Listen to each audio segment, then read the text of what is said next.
it gets overwhelming, even looking through my own Instagram feed or LinkedIn. And it's like, oh my goodness, you can start to feel so left behind if you look at what everyone else is doing. But again, that's their highlight reels. So keeping that in mind. And the biggest thing when it comes to what we do in digital marketing and marketing in general is the consistency, because our clients' businesses don't change that fast. We need to keep up and we need to stay innovative. But if we're chasing bright, shiny objects and trends, we'll never be consistent or get ahead for the clients either.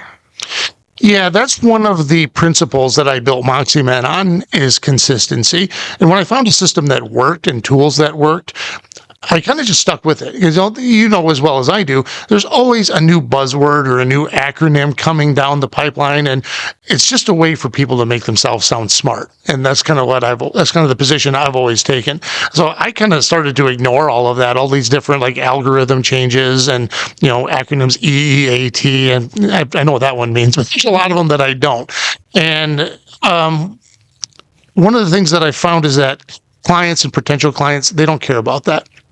They only care about the end result. Are you able to get their site to rank in search engines? Can you drive leads and traffic to their site? If you can execute on that, the buzzwords really don't matter. And it's one of the things that I've always tried to kind of get across to people and to clients and prospective clients and even team members. One of the things I learned from you, like when we were together at Mindscape, which we'll probably talk about a little bit, one of the things you said to me, and I think you were mad at me when you said this, you said big words are a salesperson's enemy.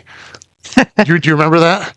Vaguely. Yeah. Yeah. I mean, we are in a world of acronyms, but when you're talking to presidents and CEOs or even the executives at our clients, they don't want to be sold or, impressed with all the knowledge that you have. They want to know, how can you help me? What's it going to take? What are you doing so that I understand it and then trust you to do the job?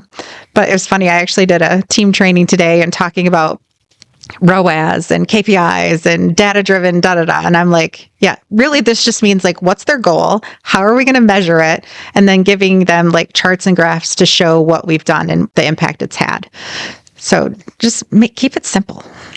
One of the things I found, especially in discovery meetings, those initial discovery meetings, is that they've almost always talked to another consultant, or they're coming to us off of a bad experience with another agency. And so they've already heard the spiel. And so I always say, hey, listen, I'm not going to go through all of that. I'm assuming you know what all these things already mean because you've already been talking to other people. So we're just going to get down to, the brass tacks, so to speak. And I found that they really, really like that. I mean, it's a more organic conversation too. Agreed. Yeah, there's a lot of pain in our industry, right? Or people that have worked with agencies who said they do this but didn't. In one of the industries that we're in, another agency was bought through private equity and merged with someone else. So their customer service, their monthly meetings, reports, and things, those aren't happening. So you look for, again, what pains are they having that you're inheriting, basically? Or they're afraid, I was promised this and this never happened. How are you going to be different? There's education, but there's also making them feel safe that you know what you're doing, but you're not going to overwhelm them with gobbledygook information they're not going to understand.